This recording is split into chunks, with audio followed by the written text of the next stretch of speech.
So our team's goal was to provide some research on current student composting habits to Dining, as well as raise general student awareness about some good composting habits that they could adopt here on campus. So in order to accomplish this, our group attended a zero waste event on the Diag that was through Dining on the weekend of the Minnesota game, which was also Parents Weekend. Dining had set up a bunch of different food items throughout the Diag, and they also set up composting bins for people to put things in once they were done. So our group ran around with a quick survey that we would ask students about in terms of composting and their habits as well, and then we'd educate them on some good habits and events that they could attend if they were further interested.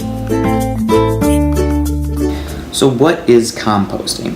Composting is a natural form of waste disposal where things are decomposed in oxygen-rich environments, meaning that this leads to a zero waste outcome since nothing is diverted into a landfill.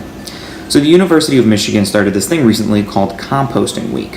One of their major goals is to divert 40% of waste generated from the university away from landfills. So they've started Composting Week as a way to kind of raise awareness about this and to encourage students to compost themselves.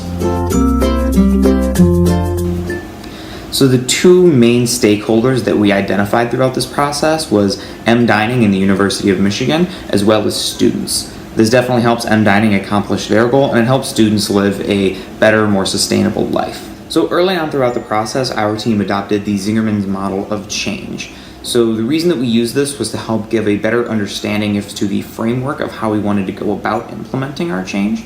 We did not follow it exactly to a T, but it helped us develop our thoughts and kind of move along in the framework as we move toward this goal of raising awareness about composting. The first steps in our change process, before we even implemented our proposal, we needed to find a clear and compelling purpose for change. Through our meetings with Dining, we found that Dining is very involved with sustainable initiatives on campus, but have no substantial metrics about student composting habits on campus, and really need help creating more student compost awareness in general. Our goal for our change implementation is to simply create more student awareness about composting and provide Dining with metrics in the form of a survey to use as a resource as they continue their sustainability goals and programs. Providing more data about student composting habits and creating awareness about composting to students in new and innovative ways can help Dining reach their sustainability goal. This is our main purpose for our change initiative. Lastly, before we continued our change process, we outlined a vision for what we see composting being like in the future. The year is 2025. Michigan has far exceeded its goal of reducing the university's waste to landfill by 40%. Thanks to the composting efforts of the entire student body. They have utilized all the resources on campus to reduce waste and are expert composters. The vision we created helped paint an inspiring yet strategically sound picture in the future to help get people on board with our change initiative. The last stage of this process is engaging a microcosm to determine who needs to know and how to share information. Although we did not involve a microcosm of students, we did speak to Keith Soster, Director of Student Engagement for Michigan Dining. He ultimately served as the main person we needed to engage, but he also asked us to involve Brianna Dumas, the Student Engagement and Sustainability Intern at Dining, as she was leading many of the Composting Week events. Our hope with this project was simply to effect institutional change. We had a follow-up meeting with Keith and Brianna, ensuring that they understood our plan and approved our work. We took a practical, radical approach. We hoped that by simply presenting initial suggestive data, Dining might more deeply consider how they approach students. In a similar way, we hoped that by asking about composting habits, we might prime students into thinking more about composting. We realized that we would not have the power to force students to compost, but we hoped to make them more aware of their habits. Our implementation stage began with planning. We developed a survey and wrote questions that addressed not only student behaviors, but also student knowledge. Questions included, do you know what composting is? Please explain. And have you been to a zero waste event before? Our goal was to understand how many students had knowledge of what composting is and had composted before. We then entered the do phase. We stood on the diag during Dining's pregame tailgate for the Minnesota game and surveyed students. we engaged them in a dialogue, often going off script to more deeply explain what composting is. Many students were even surprised to learn that it was a zero-waste event. Another do action for our change was a one-time email sent to students who expressed an interest in learning more about composting. For those students who were off campus too, it included the resources necessary to compost outside of the university. We also have a meeting arranged with Keith and Brianna to share our results, hopefully better informing Dining on the existing student knowledge. Although we did not have a formal check and adjust period, we believe that this will occur naturally as Dining continues to evolve its outreach to students.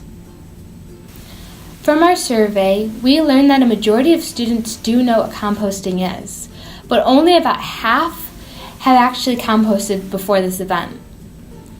And those students who had composted before primarily experienced composting outside of the university, at places like their home, in other schools, or at camp. Now, moving forward with the conclusion, we would like to highlight the research limitations that we had when collecting responses at the Zero Waste event. We think that due to the fact that we were in a zero waste event, there might be some of our respondents who were not randomly selected. Despite this, the responses that we got were in fact surprising, as we explained before. We would also like to get a little bit more involved with this change and propose some changes that we think should be carried on in order to keep this composting awareness. First, for my team, we sent a one-time email updating events, changes, impacts, metrics, and other composting-related information to those students interested that already gave us their emails at this event, as well as to any other that might show interest. Second, for the university, events such as the last one should be promoted differently, emphasizing the zero waste component more. This is a fact, as most of the students, 47% that we surveyed, did not know that they were attending this kind of event. This might involve Dining posting more information at events like this, providing explanations as to how and why students should compost. We were very excited by the results of these projects. However, we did not initially start with this project. We had initially proposed to expand Blue Box usage among on-campus and off-campus restaurants, but we found some issues that we would like to share with you and that were critical to make us pivot to this final change proposal. First, we saw out of our students' interviews that we conducted that most of the students did not have a real need or interest in using Blue Box, as they would not provide an incentive or deal to use them. Relating this issue with our course materials from our textbook, even though we introduced them the big picture of including more sustainable food sources to promote food sustainability, we saw that most of our students have doubts about whether that little promotion and its impact on students' behavior would be enough or not. Do you use Blue Box? No. Why not? I used to when I had a meal plan. Oh wait, I feel like you can go. Sorry. I feel bad.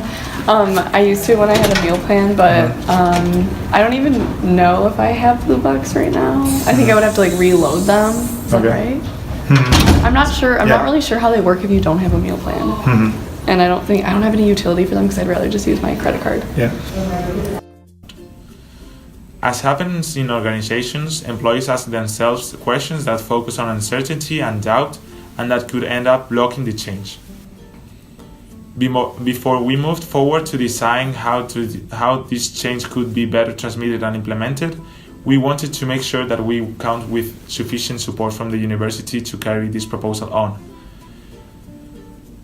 After getting a negative feedback from our dining management, we thought it shouldn't be a good idea forcing to implement Blue Box change. For what we decided, along with Keith's recommendation, to pivot to our current proposal of increasing awareness about composting food. This initial setback demonstrated that the challenges associated with change. We learned firsthand how it is necessary to fully understand the stakeholders' need before implementing a change. In many ways, our Blue Box proposal's failure was a great lesson in how change requires the involvement and support of each agent involved.